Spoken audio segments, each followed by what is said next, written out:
Ang sarap, ang sarap. Napakasarap, dahil sa masarap na pagkain sa kanyang harapan. Hindi na rin napigilan ni Xiaoqin na kumuha ng pagkain. At nagsimulang kumain ng marami. Ang sarap nito. Masarap din yun, ang sweet and sour pork. Para sa isang bata na tulad niya, ay ang pinakakaakit-akit sa lahat. Ang mga dekalidad na pampalasa tulad ng asukal at suka, kailanman ay hindi pa niya natikman sa buong buhay niya. Ang unang beses ay higit pa sa lahat ng kanyang inaasahan. Masarap, sobrang sarap talaga. At lalo na yung twice cooked pork. Punong-puno ng mantika, kapag isinabay sa isang subo ng mainit na kanin. Para ka nang nabubuhay sa paraiso. Takatak, takatak, habang si Xiaoqin ay abala sa sarap ng kanyang pagkain. Narinig ang mga yabag ng kabayo mula sa labas ng pinto. At base sa tunog, hindi lang iisang kabayo ang papalapit mula sa malayo. Di nagtagal, nagpakita na rin ang mga may-ari ng kabayo. Tumingin ng maigi si Yuji sa labas at, hindi ba't si Wang Shen yan nakakaalis lang kahapon? Bakit ang bilis niyang bumalik? Ito na nga, anong masasabi nyo? Sabi ko sa inyo hindi ito ghost shop, di ba? Nang makita ni Wang Shen na bukas pa rin ang tindahan kahit umaga na. Sa wakas ay nakahinga na siya ng maluwag. Mabuti na lang, mabuti na lang. Hindi pala ito guni-guni. Totoo ngang may tindahan dito. Ang mga kasama niya sa likod ay medyo natigilan din. Akala nila ay nababaliw na ang kanilang young master. Ngayon ay mukhang hindi naman pala ganoon. Mayroon ba talagang sinasabi ng young master na pagkain ng mga Diyos dito sa tindahan? Mukhang imposible naman yata yan, di ba?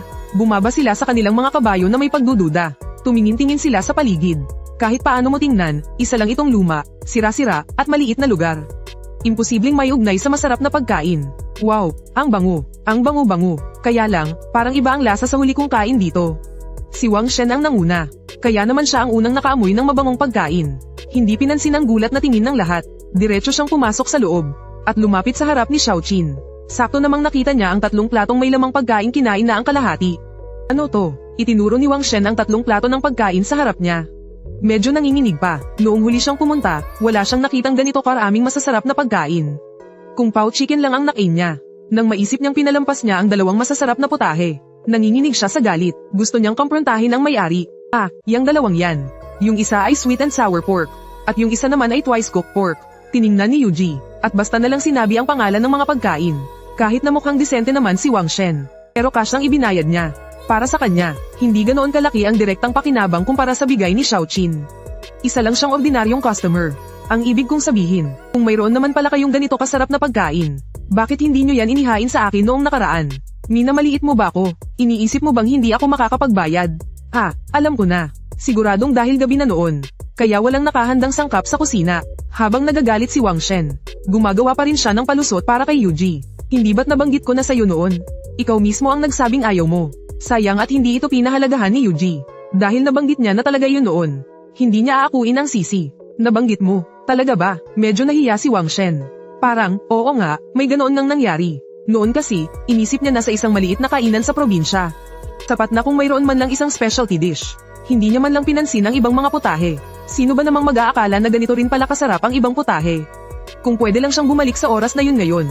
At sampailan ng malakas ang sarili niya ng ilang beses. Dapat kung anong inirekomenda ng may-ari, yun na lang ang kinuha niya. Hindi naman siya kapos sa pera. Sino pa ba ang sinusungitan niya? Sa huli, hindi ba't siya rin naman ang dehado? Diba, noong araw, nakaupo ka sa pwestong to. Tapos inirekomenda ko sa'yo. Taos puso at seryosong tumango si Yuji. Balak niyang isadula ang eksena noon. Teka, tama na. Ano pa ang ibang putahe? Boss, sabihin mo na lahat ng minsanen. Kukunin ko lahat. Agad na pinatigil ni Wang Shen ang kanyang ginagawa. Wala na, itong 3 putahe lang ang inihanda ko para sa araw na ito. Ang mga masasarap na bagay ay dapat dahan-dahan lang ilabas. Hindi pwedeng ilabas lahat ng minsanen. Kung hindi, mawawalan na ito ng dating. At saka, kailangan din niyang magbawas ng stock. Kilala niya ang taong si Wang Shen. Siguradong mahusay siyang taga-ubos ng stock. Kaya kailangan paunti-unti lang ang paglabas ng mga putahe. Paano kung makakain siya ng marami? At may matuklasan siyang isang putahe na talagang gusto niya. Paano kung hindi na niya kainin ang ibang putahe? Nang maisip ang libu-libong pakete ng mga frozen na pagkain sa freezer. Mas mabuti pang dahan-dahan lang. Kung gaano karami ang mabawas, sige lang. Kung ganoon, itong 3 putahe na lang. Bigyan mo ako ng 10 order ng bawat isa. Isang malaking kumpas ng kamay mula kay Wang Shen. Gaya ng inaasahan, nagsimula na siyang umubos ng stock. Sandali lang, hindi agad tumalikod si Yuji papuntang kusina. May problema pa ba? Medyo naiinip na si Wang Shen. Nagmamadali na siyang kumain kasi, tumaas na ang presyo ng pagkain. Medyo nahihiyang sabi ni Yuji. Dapat lang na tinaasan na yan noon pa. Magkano ang itinaas? Hindi man lang nagulat si Wang Shen. Para sa pagkain ganito kasarap, model. Kahit sino pa siya, tiyak na magtataas din siya ng presyo. Ang hindi ko lang alam ay kung magiging sobrang taas ba ng presyo. Kung sobrang taas, kahit magtiimbagang siya, kailangan pa rin niyang kainin iyon. Ang pinakamasama ay kumain na lang ng mas kaunti, 50 tail bawat putahe. Kaya pagkatapos mag-isip, itinaas niya ang presyo ng 5 beses. Sa presyong ito, malamang ay kikita na ako. At hindi naman sa hindi ito kakayanin ng karaniwang tao. Tutal, hindi ako pwedeng umasa lang sa iilang mayayaman para maubos ang inventaryo. 50 tail para sa isang putahe. Boss, masyado ka namang gaaman. Kung ganun, bigyan mo muna kami ng tig-2 plato ng bawat isa. Hinawakan ni Wang Shen ang kanyang supot ng pera na may halong panghihinayang. 300 tail ng pilak. Pinsan, ganyan lang din ang kinikita niya sa isang biyahe ng pag-escort. Young Master Wang, nababaliw ka na ba? 50 tail bawat putahe yan. Kahit pa ang pinuno ng kusina ng emperador, hindi garantisadong aabot sa 50 tail ang halaga ng isang putahe niya. Isa itong lugar ng mga manduruges. Tara na, umalis na tayo. Ang ilang kasama sa likuran ay nakatayong interesado sa gilid kanina. Ngayon na narinig nilang 50 tail bawat putahe. Hindi na sila mapakali. Kakain ba tayo o lalamon ng pilak? Hindi nila kayang bayaran ang presyong iyon. Lalo na't galing sila sa isang malaking ahensya ng mga escort. Ang mahalaga ay kung sulit ba ito. Mabango nga ang pagkain. Pero napakaraming pagkain dyan na mabango rin. Ilang putahe lang ba ang karapat-dapat sa halagang 50 tail ng pilak? Kahit na ang ilang signature dish ng Taifeng Tower. Ang dahilan lang kung bakit mahal ay dahil sa mga bihirang sangkap. Dahil doon lang nila nagawang itaas ang presyo. Pero anong sangkap ang ginamit sa 3 putaheng ito na nasa harapan natin? Karneng baboy, karneng manok, at ilang gulay na hindi malaman kung ano. Paano mo man tingnan, hindi ito mukhang gawa sa mamahaling sangkap. Ang ganitong pagkain, naglakas loob silang ibenta sa halagang 50 tail. Mabuti na nga lang ang ugali namin at hindi namin winasak itong tindahan ng mga manduruges. Huwag, talagang napakasarap ng pagkain dito. Tikman ninyo para malaman ninyo. Sagot ko na ang kainang ito. Libre ko. Si Wang Shen ay isa sa mga nakatikim na ng pagkain. Kaya alam niya kung gaano kasarap ang mga pagkain dito. Nasubukan na niya ang lahat ng sikat na pagkain sa Taifeng Tower. Masasabi lang niyang medyo mahal ang mga sangkap doon. Kung ikukumpara sa mga pagkain dito, talagang langit at lupa ang pagkakaiba. Parehong gagastos ng 50 tail. Mas gugustuhin pa niyang gastusin dito. Sayang lang talaga sa presyong ito. Hindi siya makakapagpakabusog tulad ng ginawa niya noong isang araw. Bakit hindi niya naisip ang kumain ng mas marami noong mura pa? Nakakainis. Ngayon, hindi mapigilan ni Wang Shen ang kanyang pagsisisi. Gusto na niyang sampelan ang sarili niya. Minsan, may isang kung pao chicken na nagkakahalaga ng 10 tansong barya na inihain sa kanyang harapan. Ngunit hindi niya ito pinahalagahan. Nagsisi lamang siya nang tumaas ang presyo ng pagkain. Ito na yata ang pinakamasakit na bagay sa buong mundo. Kung bibigyan siya ng langit ng isa pang pagkakataon, tiyak na sasabihin niya sa may-ari ang mga salitang, magdagdag ng isang order. At kung kailangang lagyan ito ng dami, ng isang numero, umaasa siyang ito ay 10,000 order. Young Master Wang, hindi ito tungkol sa kung sino ang manlilibre. Ito ay tungkol sa pagkain hindi sulit sa halagang 50 tail ng pilak. Ilang pirasong manok, ilang hiwang baboy. Ibebenta sa halagang 50 tail ng pilak. Ngayon lang ako nakakita ng ganito kakapal ang mukhang tindahan. Ang bodyguard na may apelyidong Lo ay naglakbay na kung saan-saan sa loob ng maraming taon. Ano pa bang eksena ang hindi niya nakita?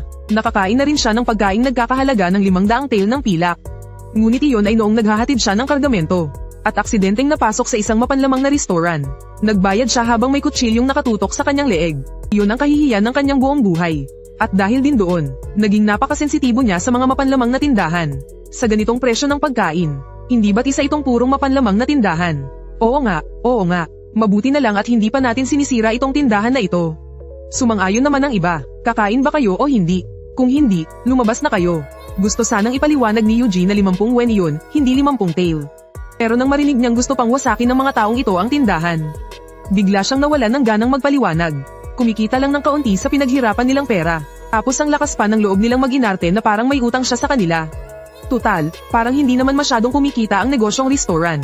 Kung hindi lang dahil sa napakaraming frozen pre-made meal packs na hindi nabenta. Matagal na sana siyang nagpalit ng propesyon. Hindi ba mas maganda kung magbukas na lang siya ng klinika? Sa isang banda, mangungulekta siya ng mga halamang gamot. Sa kabilang banda, magbebenta siya ng isang batch ng Banlangen at Ibuprofen. Tapos dagdagan pa ng kaunting antibiotics. Siguradong kikita siya sa magkabilang panig. Baka sakali, maging tanyag pa siyang doktor noong unang panahon. Kain. Ako ang batang amo. O kayo ba ang batang amo? Umupo kayong lahat. Kung may sasabihin kayo, pagkatapos na nating kumain. Boss, ihanda nyo na ang mga pagkaing sinabi ko kanina. Talagang takot si Wang Shen na hindi siya makakain. Agad niyang ipinakita ang autoridad niya bilang batang amo. Naranasan na niya dati ang pagiging may kapritsyuhan ni Yuji. Okay lang sana kung hindi nagbubukas ang isang restaurant sa umaga. Pero pati ba naman sa tanghali ay hindi rin sila nagbubukas. Gawain ba yan ng isang normal na tao? Pero kailangan kong aminin, may karapatan talaga siyang maging may kapritsuhan. Grabe, sobrang sarap kasi talaga ng pagkain niya. Kung hindi lang dahil sa pagkain yun, hindi na sana siya mag-aabalang maglakbay ng 1 o 200 li. Para lang makatikim nito. Sa huli, kailangan pa rin nilang magtrabaho sa ilalim ng batang amo. Kahit na ang ibang mga escort ay, gaano pa man sila kaayaw, wala silang nagawa kundi umupo. Nang makita ito ni Yuji, hindi na siya nagsalita pa. Diretso siyang pumunta sa kusina sa likod. Naghanap din si Wang Shen at ang kanyang mga tauhan ng bakanteng mesa at umupo. Abala ang negosyo ng escort ahensya, kaya hindi maraming escort ang bakante. Maliban sa veteranong si Lucci, 2 tao lang ang dinala niya sa pagkakataong ito. Ang isa ay may apelyidong Chen, na isa rin sa mga matatagal na sa ahensya. Kaya kahit gaano pa sila kaayaw, kapag nagsalita na ang batang amo, hindi na nila sasalungatin si batang amo Wang. Habang nag-uusap sila, mabilis nang naubos ni Xiaoqin ang kanin at ulam. Matapos magpakabusog sa masarap na pagkain, saka lang siya nagkaroon ng pagkakataong lumapit at batiin si Wang Shen. Sa huli, si Wang Shen pa rin ang naging daan para sa kanya. Kung hindi dahil sa kanya, hindi niya makikilala ang isang amo na kasing bait ni Yuji. Uy, di ba ikaw yung bata kahapon? Napakamahal ng lugar na to. Paanong nakakaya mong kumain dito? Medyo nagulat si Wang Shen. Ano ba kasing klaseng tao ang nirekomenda niya kahapon? Hindi po. Libre po ng amo ko. Tumutulong po akong manguha ng halamang gamot. Sagot po ng amo ko ang pagkain.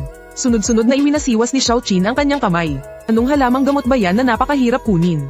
Nasagot pa niya ang ulam na nagkakahalaga ng 50 tael ng pilak. Nagulat na rin si Wang Shen. Baka dapat magpalit na rin siya ng trabaho. Mga ordinaryong halamang gamot lang po. Mabait lang po talaga ang amo ko.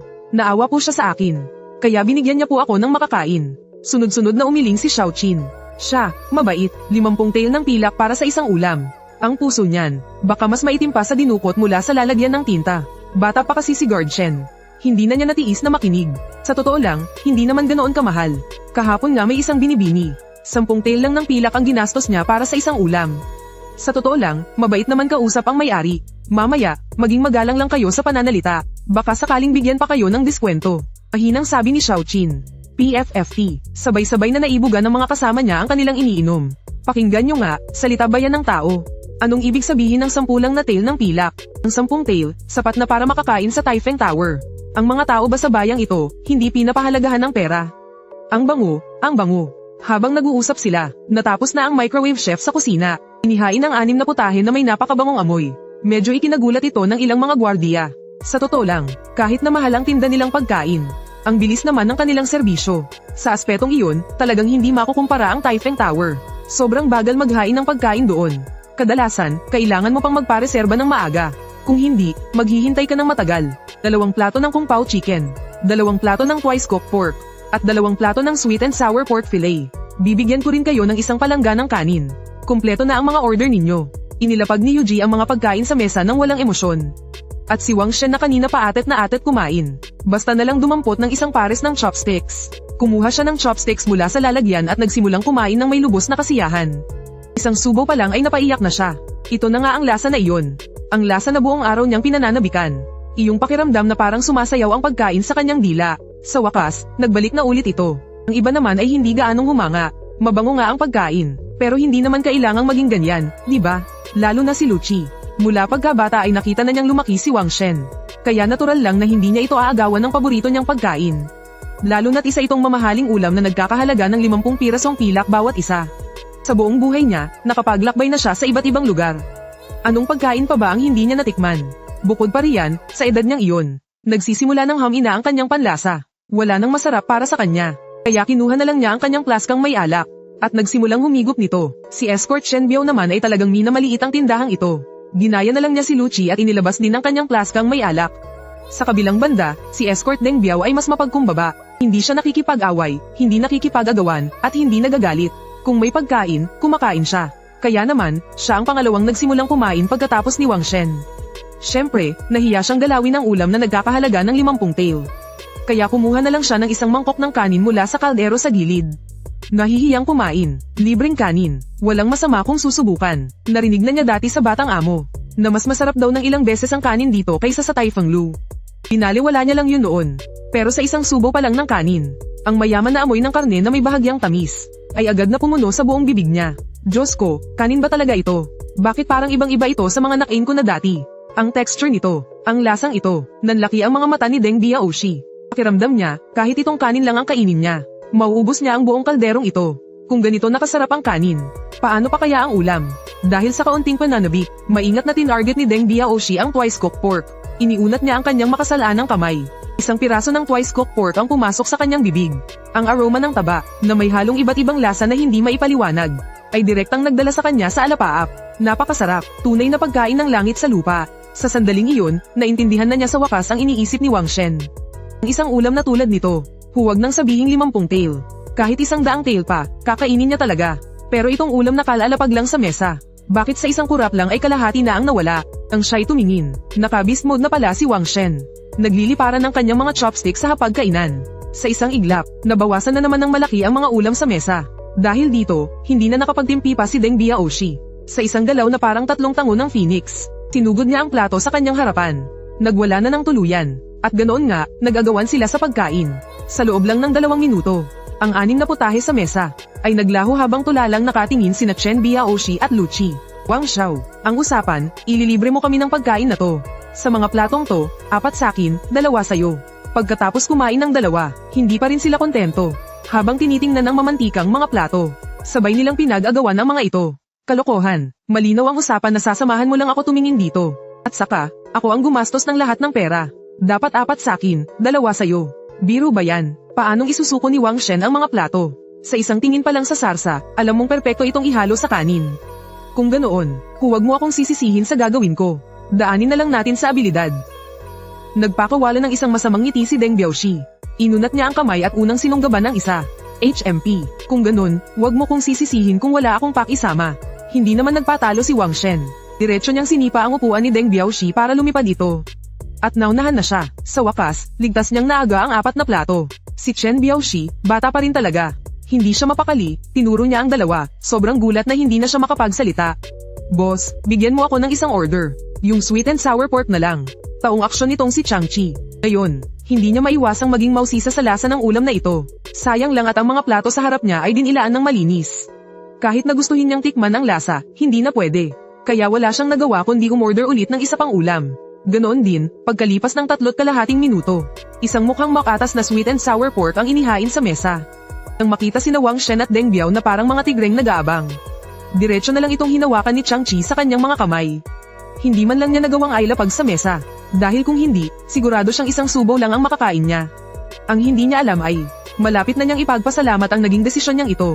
Dahil pagkatapos ng isang kagat, tuluyan na siyang bumilib sa sweet and sour pork na ito. Ang lasa nitong maasim-asim at matamis-tamis. Kahit para sa isang taong tulad niya na naglakbay sa kung saan-saan sa buong buhay niya, ay hindi pa nakakatikim ng ganito. Sa isang putahe, paanong nagkaroon ng 2 lasa na ganito kaperpekto ang kombinasyon?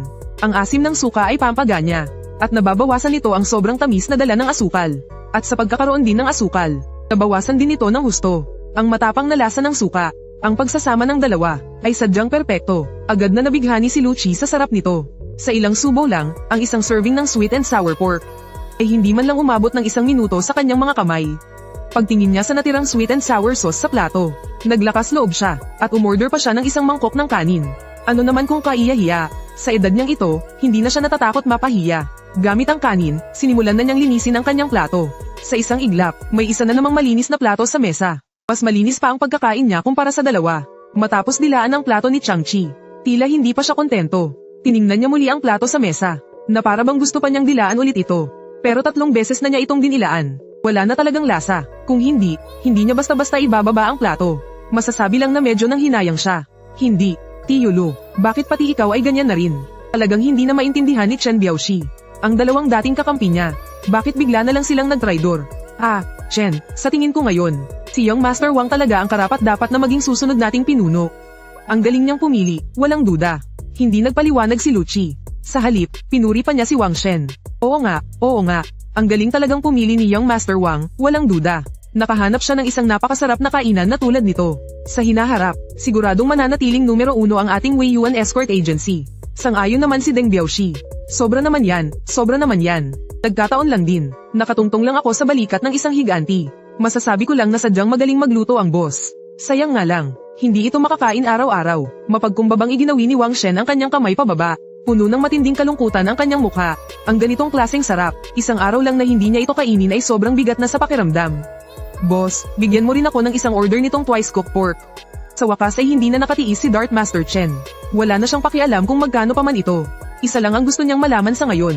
Gaano nga ba kasarap ang pagkain sa restaurant na ito? Ganoon din, pagkalipas ng 3.5 minuto, inihain na ang mabangong twice-cooked pork. Pero, hindi siya kasing veterano ng matandang Darth Master na si Lucci. Hinayaan niyang dumiretso ang plato sa ibabaw ng mesa. Maingat niyang iniunat ang kanyang mga chopsticks. Kumuha ng isang hiwa ng twice-cooked pork. Talagang nakakatakam tingnan ang kintab ng mantika nito. Pagsubo niya ng karne, isang malinamnam na aroma, agad na kumalat sa dulo ng kanyang dila. Ang twice-cooked pork na may salit-salit na taba at laman ay malutong sa unang kagat. Sariwa, malambot at makatas ang karne. Napakayaman ng lasa nito. Bawat pagmuya niya ay nagdulot sa kanya ng sukdulang kasiyahan. Hindi niya mapigil ang magpakalunod sa sarap. Napakabukod tangi ng ganitong klaseng sarap. Direkta nitong binago ang kanyang pananaw tungkol sa masasarap na pagkain. Ito ba talaga ay pagkain na para sa mga ordinaryong mortal na tulad nila? Na kayang matikman? Hindi na ito matatawag na pagkain lang. Matatawag na itong isang kasiyahan. Ngunit nang dahan-dahan niyang ninamnam ang isang hiwa ng twice-cooked pork. At muling iminulat ang kanyang mga mata, natuklasan niyang ang in-order niyang twice-cooked pork ay tuluyan ng naglaho. Tanging isang makinis at walang lamang plato ang natira. Grabe talaga. Itong mga patay gutom na to. Wala man lang siyang tinirang sabaw. Sino sa inyo ang gumalaw ng ulam kong baboy? Inis na sumigaw si Master Chen. Ang tatlo sa mesa ay nag-iwasan ng tingin. At nagkunwaring parang walang nangyari. Pero makikita sa pawis sa kanilang mga noo, na dumaan sila sa matinding agawan kanina. Boss, bill out na. Ako na ang bahala sa lahat. Sa huli, hindi na nakatiis si Wang Shen. Tinawag niya ang may-ari para magbayad. Sino pa ba? Siya ang magiging leader ng grupo. Kung hindi siya gagawa ng paraan, mahihirapan siyang makuha ang loob nila. Lahat-lahat, 8 putahe. Libre na ang kanin, kaya 400 wen lahat. Hindi na kailangan ni Eugene ng abacus. Agad niyang nasabi ang presyo. 400 wen. Hindi ba 50 liyang bawat putahe? Nagulat si Wang Shen. Hindi yan ang napag-usapan natin. Anong 50 liyang? 50 wen. Akala mo ba mandaraya ako? Kaya naman napakunot noon na lang si Yuji sa inis. Kahit gaano pa siya kagahaman, hindi naman niya itataas ang presyo ng 50,000 beses. Tsaka, mga pre-made food lang naman to na galing sa pabrika. Kahit may kaunti lang siyang konsensya, imposibleng wala na siyang natitirang konsensya. Hindi ba sabi mo kanina 50 liyang? Pucha, akala ko naman kung gaano kalaki ang itinaas. 50 wen lang pala bawat putahe. Magdagdag ka pa, bigyan mo kami ng 10 pang serving ng bawat putahe. Habang nagsasalita si Wang Shen, saka lang niya napagtanto, na mukhang mula simula hanggang dulo. 50 lang talaga ang sinabi ng may-ari. Wala siyang binanggit na 50 liyang. Nadulas lang talaga ang dila niya. Grabe ka naman, Wang Xiao. Oo nga, kasalanan mo to. Nagkamali tuloy kami ng akala. Boss, hindi naman pala ito scammer eh. Parang nag-charity ka na nga eh. Oo nga. Sa ganitong presyo ng mga putahe, ang may-ari ay talagang isang napakabuting tao. Diretsyong itinuro ng isang escort ang balutan kay Wang Shen. 180 degree ang ikinabago ng kanyang ugali. Bagamat hindi rin mura ang 50 wen para sa isang putahe. Ngunit matapos maranasan ang laki ng 50 tail, ano na lang ba ang 50 wen? Ang pinaka-importante sa lahat, talagang masarap ang pagkain ito. Sulit na sulit. Sige, kasalanan ko na lahat. Mali ako, kaya hihingi ako ng paumanhin. Heto ang 50 tail ng pilak. Ituring mo na itong bayad ko para sa pagkain ngayong araw. Kung sobra, huwag mo nang isukli. Kung kulang, hanapin mo ako para dagdagan. Si Wang Shen ay likas na galante. Kaya natural lang na hindi siya magiging kuripot sa paghingi ng tawad. Ang kanilang security agency, minsan sa isang biyahe lang ay kumikita na ng milyon-milyon. Kaya niyang kumain ng putaheng nagkakahalaga ng 50 tail. Kaya natural lang na hindi niya papansinin ang ganito kaliit na halaga. O sige po, parating na ang pagkain. Kapag may pera, lahat nagiging posible. Nang iabot sa kanya ang 50 tail ng pilak, natural lang na hindi na pwedeng maging mabagal si Yuji. Isang ganito kalaking customer. Pera iyon, malaking pera. Nang sila'y mabusog sa pagkain at inumin. Pagsapit ng dapit hapon, umalis na si Wang Shen kasama ang ilan sa kanyang mga tauhan. At bumalik sa kanilang pinanggalingan. Sa mga sumunod na araw, naging napakatahimik ng restaurant ni Yuji. Maliban kay Wang Shen na paminsan-minsay nagdadala ng mga tao para kumain ng malaki sa restaurant. Sa halos lahat ng oras ay wala silang customer. Kahit na may ilang mga caravan ng mga ngalakal na napapadaan. Kapag narinig nilang 50 wen ang isang putahe, agad-agad, binabawi nila ang isang paa na nakahakbang na sa pintuan. Tapos tatalikod sila at aalis ng hindi man lang lumilingon. Walang kahit kititing na pag-aalinlangan. Mabuti na lang at sa ngayon, wala nang pakialam si Yuji sa mga ganitong ordinaryong customer. Dahil sa suporta ng mayamang dalaga at ni Wang Shen, sa loob lamang ng ilang araw, kumita na siya ng mahigit 200,000. Naabot na niya ang KPI para sa buong taon ng maliit na tindahan. Ano pa ba ang hahanapin niya? Naisip niya pa nga, na kung sakaling hindi maubos ang mga frozen goods sa ref pagkalipas ng 2 taon. Mas mabuting ibenta na lang niya lahat kay Wang Shen. Pagbayarin niya ito ng mga 8 hanggang 1,000 tael ng ginto. At sa natitirang bahagi ng buhay niya, hihiga na lang siya sa kama at maglalaro sa kanyang cellphone. Siyempre, iniisip lang naman niya iyon. Kapag dumating na talaga ang panahon na iyon, saka na lang niya iisipin. Maliban sa negosyo sa pagkain, ang bahagi naman ng halamang gamot ay medyo natigil. Ang mga ligaw na halamang gamot ay nangangailangan kasi ng panahon para tumubo.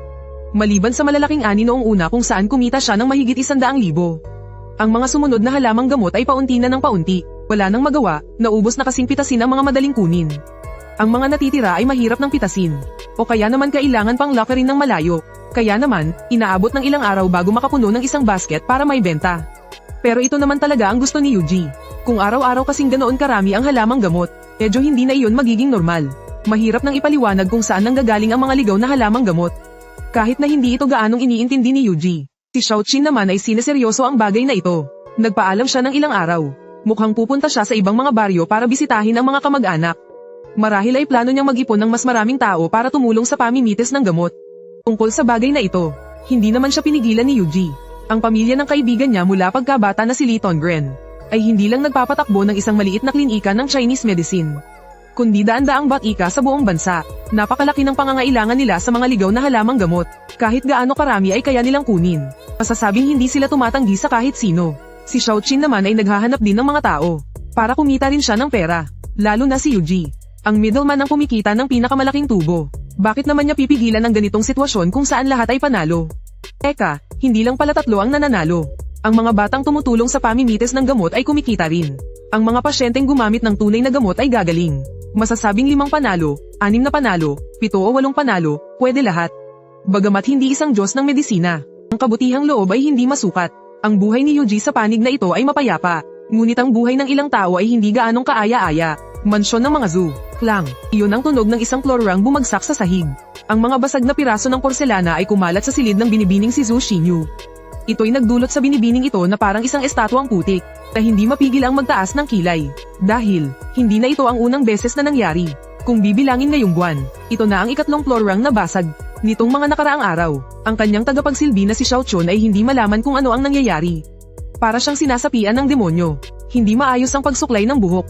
Sa paliligo, hindi makuha ang tamang temperatura ng tubig. Kahit sa paghahain ng tsaa at tubig, laging umaapaw ang tubig, o kaya'y natatapon ang tsaa. Sa madaling salita, lahat ay may mali. Ang lingkod ninyo'y nararapat mamatay. Nang matauhan si Xiaochun, agad siyang lumuhad sa sahig. Kahit na siya ang personal na tagapagsilbi ng binibini. At magkasama silang lumaki mula pagkabata. Ngunit may pagkakaiba pa rin sa pagitan ng amo at alipin. Ang kanilang katayuan sa buhay ay magkaiba. Kung ang binibini ang nakabasag ng florera, ayos lang. Isa lang naman itong bagay. Ngunit para sa kanila na mga tagapagsilbi, sila mismo ay pag-aari ng kanilang amo. Kapantay lang sila ng isang florera. Dahil dito, kung ano ang magiging kahihinatnan nila, ay nakadepende na lang sa mood ng kanilang amo. HMPH, tumayo ka, Xiaochun. May itatanong ako sa iyo. May nagugustuhan ka na ba? Si Xiaochun ay isinilang at lumaki sa aming pamilya.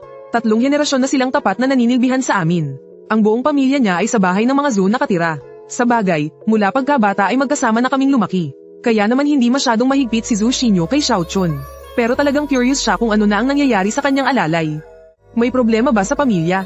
Mukhang hindi naman iyon. Paayos naman ang lagay ng pamilya ni Xiaochun sa poder ng mga zoo. Kung may problema, siguradong malalaman niya. Kung hindi tungkol sa pamilya, siguradong tungkol sa lalaki to. Paiintindihan naman iyon. 15 o 16 na taong gulang, iyan ang edad kung kailan nagsisimulang umibig. At saktan pa ang damdamin niya, iyon ang mas mahirap. Hindi po. Paano pong mangyayari iyon? Ako po ang personal na alalay na isasama ng binibini kapag siya'y ikinasal.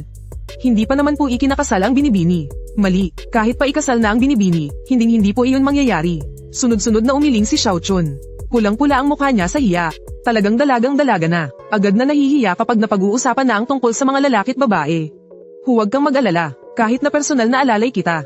Turing ko na sa iyo ay parang kapatid. Kung talagang may napupusuan kang magaling na Ginoo, palalayain kita mula sa iyong paninilbihan.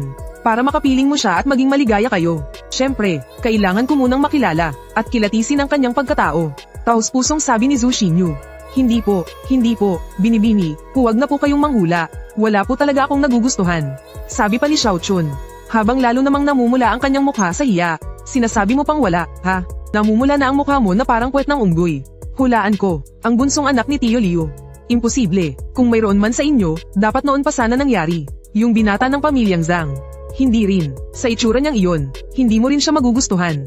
Kung gayon, tagalabas ng mansyon. Pero hindi naman tayo masyadong lumalabas nitong mga nakaraan.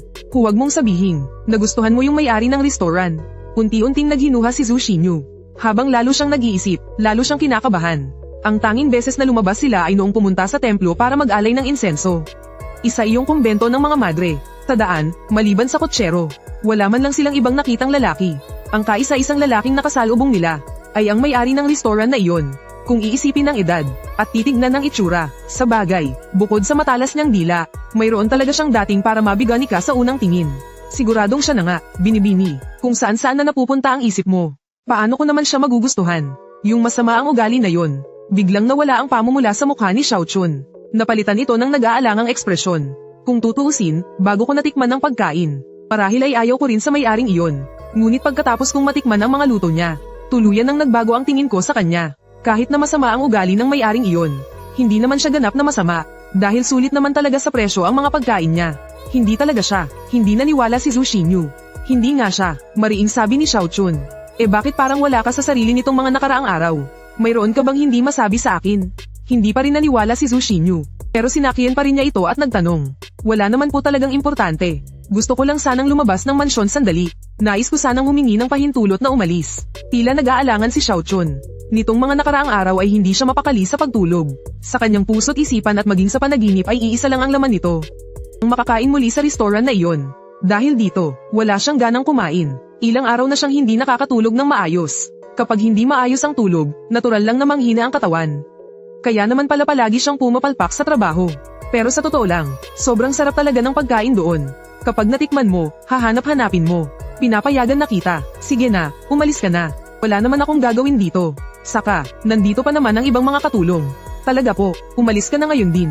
Patakbong umalis si Xiao Chun na tuwang-tuwa. Yaya Wu, sundan mo siya. Mag-ingat ka. Huwag kang magpapahalata sa kanya. Alamin mo kung saan siya pupunta. At kung sino-sino ang kanyang mga kakausapin. Pagkaalis ni Xiao Chun, agad na nawala ang ngiti ni Zhu Xinyu. Titingnan niya mismo kung sinong lalaki ang nakabihag sa kanyang abang katulong. Kung tapat naman ang hangarin nito sa kanya, ayos lang. Pero kung isa lang siyang manloloko na habol ay pera at puri. Huwag siyang sisisihin kung paghihiwalayin niya ang dalawa. Tama, hanggang ngayon, iniisip pa rin niya na tinatamaan lang ng pag-ibig si Xiao Chun. Tutal, sinong normal na tao ang mag-aakala na may isang taong dahil lang sa pag-iisip ng isang putahe ay halos mabaliw na sa labas ng mansyon ng mga Zhu. Bagong taon na, sa labas ng mansyon ng mga Zhu. Tinatansya ni Xiao Chun ang bigat ng supot ng pera sa kanyang kamay.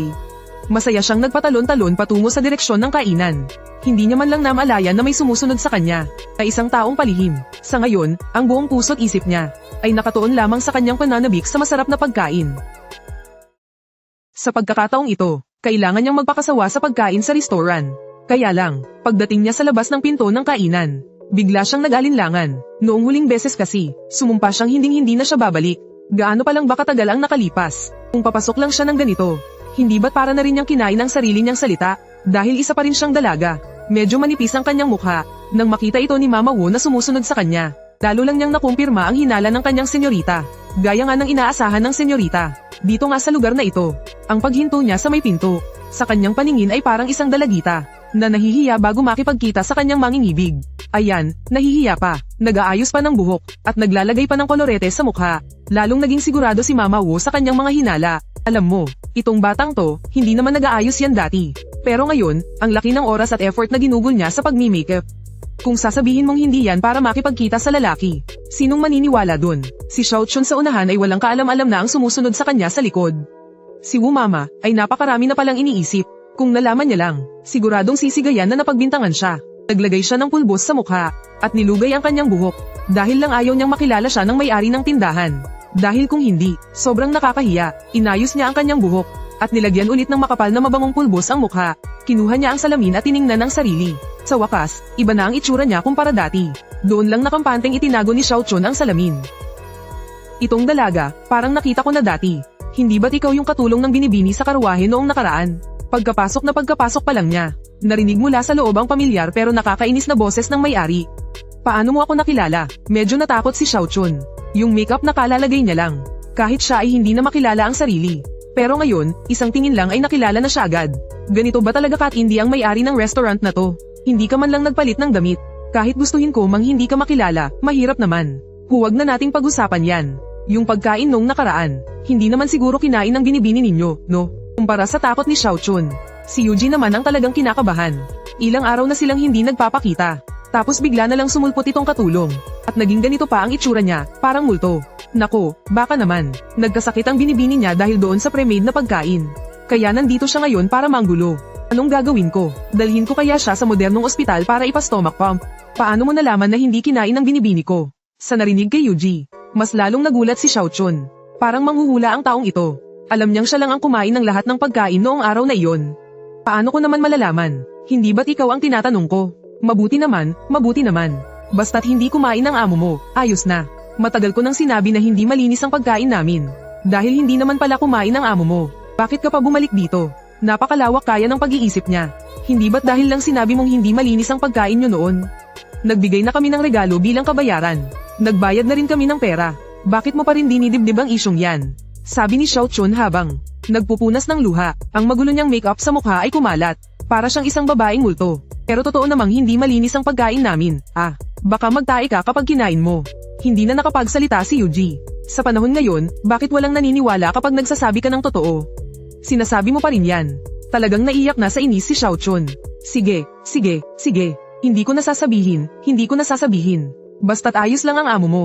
Dahil ayos lang naman pala siya. Bakit ka na pa rito? Kapag umiiyak si Binibiningbing, pakiramdam ni Yuji ay para siyang isang kakaibang tiyuhin. Gusto kong kumain ng gulay. Mahinang sabi ni Xiao Chun. Kumain ng gulay? Hindi pwede. Nang marinig niyang gusto nitong kumain ng gulay, agad na tumanggi si Yuji. Mabuti na lang at walang masamang nangyari noon. Kung may problema kapag nagbenta ako sa kanya ngayon, kaninong kasalanan iyon? Bakit po? Hindi inaasahan ni Xiao Chun na ganoon kabilis siyang tatanggihan ni Yuji. Hindi ba't sinabi ko na? Hindi ito malinis. Bakit ba hindi makaintindi ang batang ito? Medyo nainis si Yuji.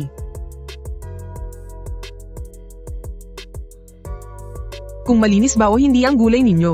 Paanong hindi ko malalaman? Ang damot mo lang talaga. Gusto mo lang akong gantihan. Huhuho, boss, nagkamali po ako. Luluhod na po ako para humingi ng tawad, hindi pa po ba sapat? Huhuho, mula noong huli akong kumain ng gulay ninyo, wala na po akong ganang kumain. Ang gusto ko lang po ay makatikim ulit ng gulay ninyo. Nitong mga nakaraang araw, iyon lang po ang iniisip ko. Hindi ko na magawa ng maayos ang trabaho ko. Kung magpapatuloy po ito, papalayasain na ako ng aking amo. Huhuho, nagkamali po ako. Alam ko na po talagang nagkamali ako. Parang awa nyo na po. Maawa na po kayo. Patawarin nyo na po ako. Pakainin nyo po ako ng isang beses. Isang beses lang po. Kung hindi, wala na po akong ganang gumawa ng kahit ano. Habang umiiyak si Xiao Chun, ay akma siyang luluhod. Huwag kang lumuhad. Hindi ko yan matatanggap. Disenteng restaurant ito. Sa sinasabi mo niyan, aakalain pa ng mga hindi nakakaalam na may kung ano kaming inihahalo sa aming mga pagkain. Habang nakikinig si Yuji, lalo niyang nararamdamang nagiging kakatwa ang usapan. Kahit na may mga sikretong sangkap talaga ang pagkain niya, pero hanggang doon lang yun. Siguradong wala itong halong hindi nararapat. Anong ibig sabihin ng nawalan ng ganang kumain? Ilang pakete lang naman yun ng ready to eat na ulam. May ganoon ba talagang epekto? Hindi ba't pagkain yan na kahit aso ay aayawan?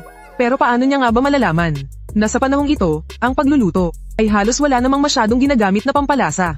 Kahit na ang malalaking restaurant sa kabisera, ang pinakamadalas lang na ginagamit sa pagluluto ay kaunting mantika ng baboy.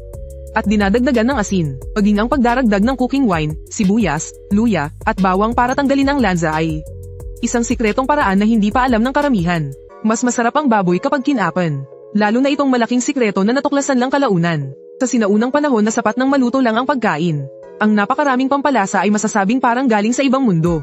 Para lang itong isang alagang aso. Bago pa ito makakain ng tirang pagkain ng tao.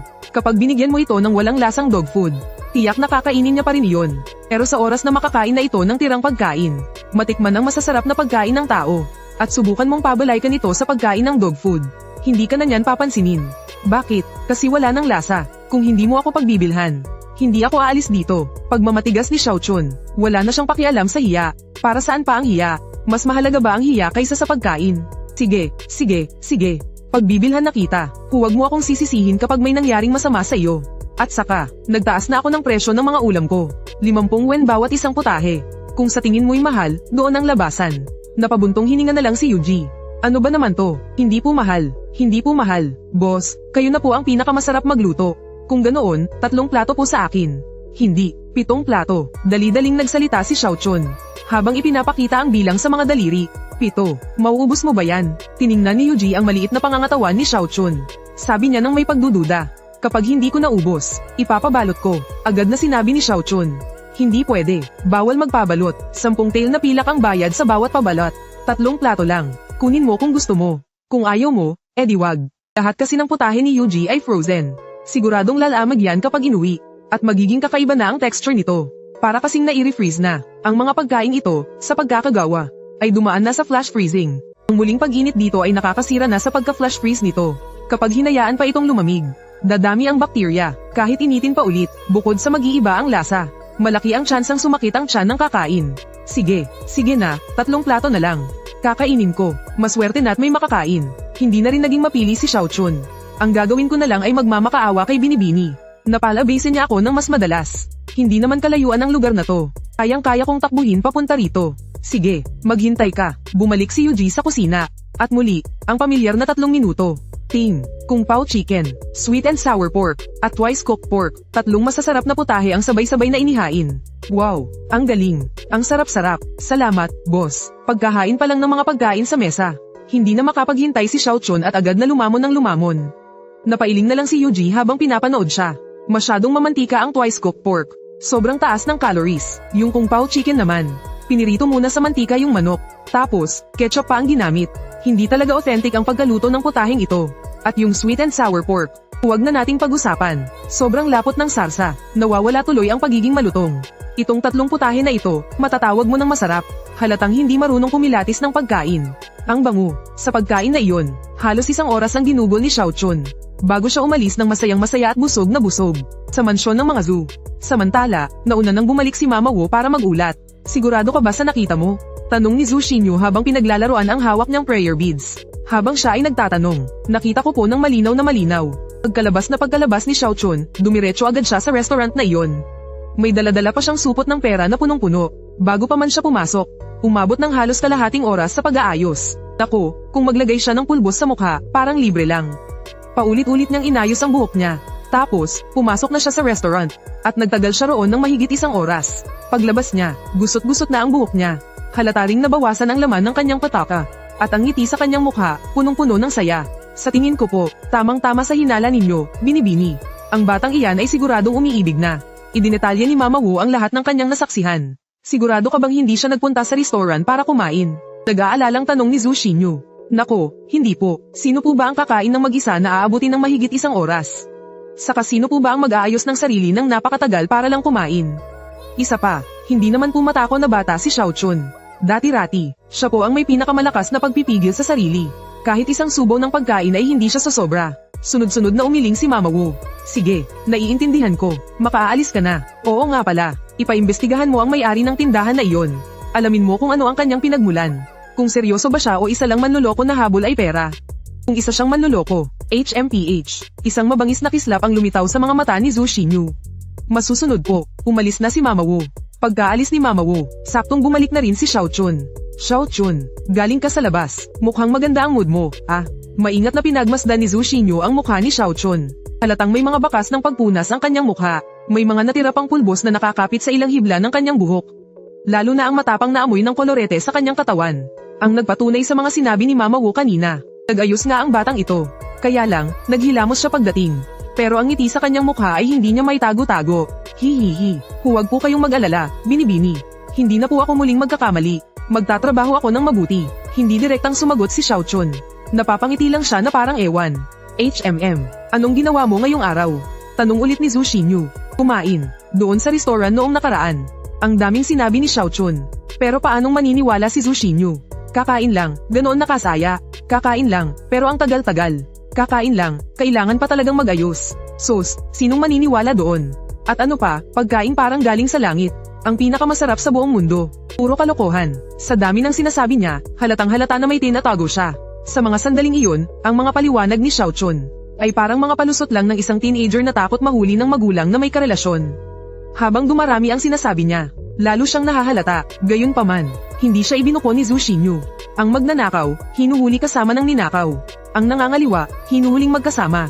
Pag nakakuha na siya ng matibay na ebidensya, tingnan natin kung paano pa makakapagpalusot ang babaeng ito.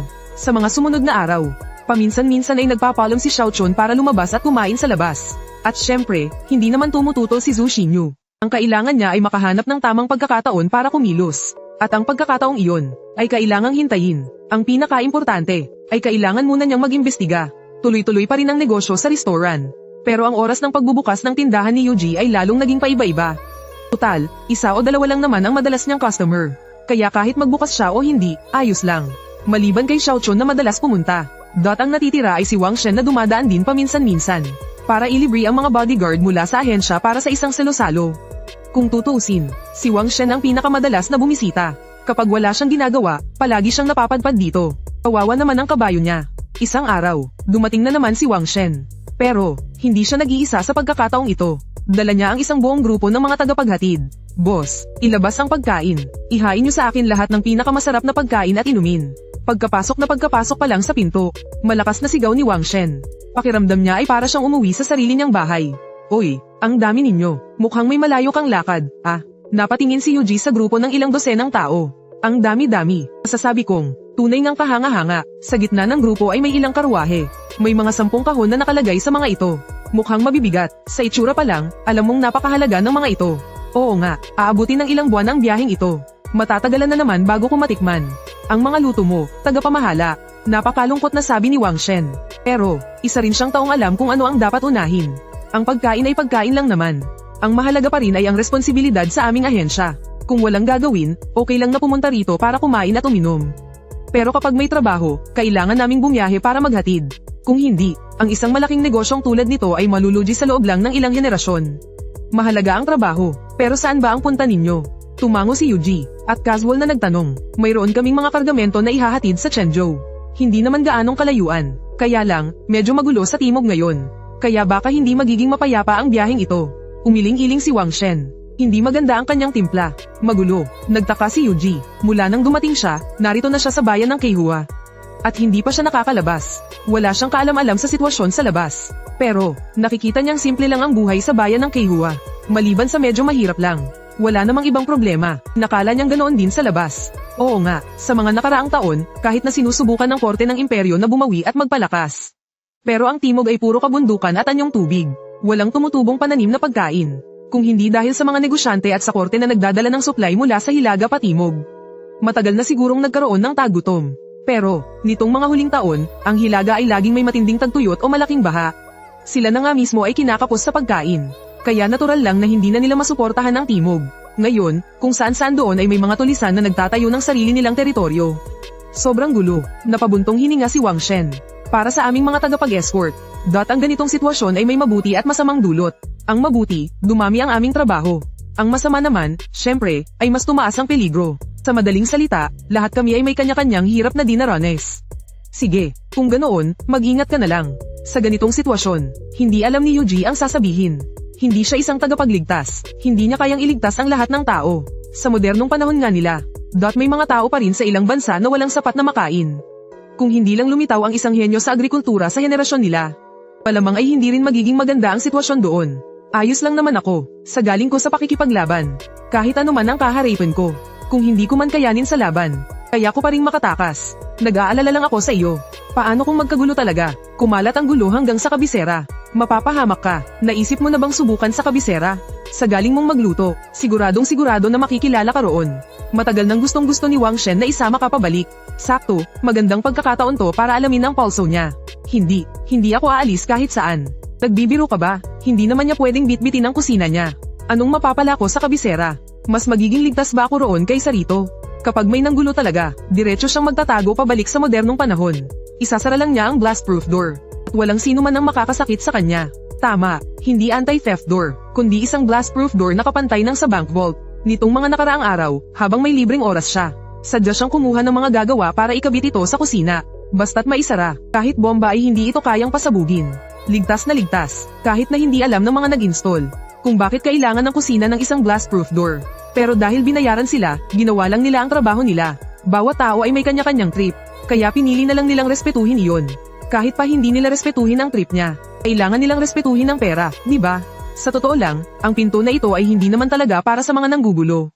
Pangunahing dahilan talaga ay para hindi mapasok ng magnanakaw. Sa ganitong paraan, kahit na may makapasok na magnanakaw sa restaurant sa gabi, hindi siya masusundan nito papunta sa modernong panahon. Dahil dito, mas magiging mahimbing ang tulog ni Yuji sa gabi. Sige na nga, alam ko namang iyan ang isasagot mo. Kung ganoon, may isa pa akong bagay na kailangang ipaalala sa'yo. Malapit na ang spring examinations na ginaganap kada 3 taon. Maraming mga scholar na ang naghahandang pumunta sa kabisera. Dapat maghanda ka na rin. Mapait na ngumiti si Wang Shen. Mukhang ang pangarap kong kumain ng kahit anong masarap sa mismong tapat ng bahay ay hindi na magagawa. Hindi ba't sa susunod na taon pa iyon magsisimula? Oh iya. Ngomong-ngomong sepertinya akan segera turun hujan. Ujung gaunnya tersangkut di dahan pohon. Tsaka, hindi naman ako kukuha ng Imperial Examination. Agad namin siyang ainalalayan ni Wangle sa magkabilang braso at nagpatuloy sa pagtakbo.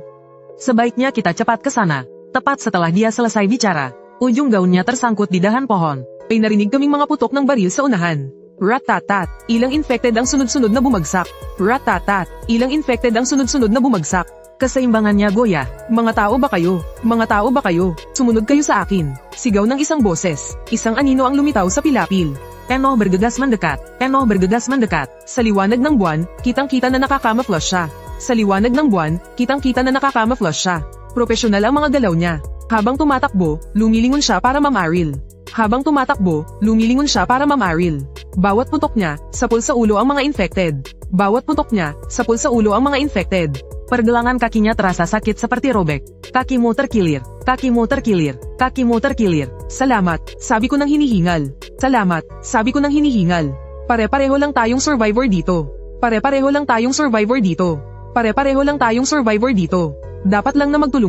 Dapat lang na magtulungan. Para bang sanay na siya sa ganitong mga eksena?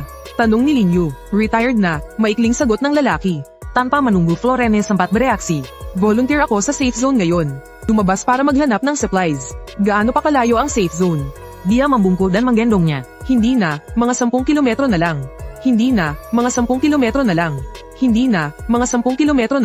Nang marinig namin ang balitang iyon. Gadis itu langsung kaku. Ako si Li Wei. Pagpapakilala ng lalaki. Turunkan aku. Swerte kayo. Kalau mau sampai ke gua sebelum hujan. Dahil ang mga yun, hindi namin alam. Kalau tidak mau jatuh, pegang aku erat-erat. Tumingin si Li Wei sa rearview mirror.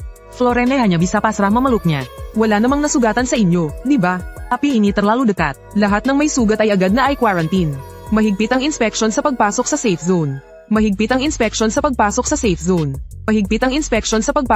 zone. Humarurot ang sasakyan sa kadiliman ng gabi. Sesekali hanya ada burung yang terbang melintas. Eksakto niyang naiiwasan ang mga harang sa daan. Dia diam-diam mengangkat matanya untuk menatap pria itu. Kumusta ang sitwasyon sa safe zone? Apa dia benar-benar pemeran utama pria dalam novel? Berada di dekatnya membuatku merasa sangat aman. May pagkain at inumin. Sadyang napakarami lang ng tao. Sa bilang kahapon, mahigit 30,000. Aku hanya berharap setelah dia bertemu dengan pemeran utama wanita yang asli. Siguradong mas marami ngayon. Sedikit niat baik ini tidak akan menghilang. May pamilya ba kayo? Yang mulia,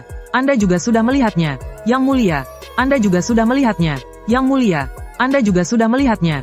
Hindi na siya nagtanong pa. Saya benar-benar sudah berbeda dari sebelumnya.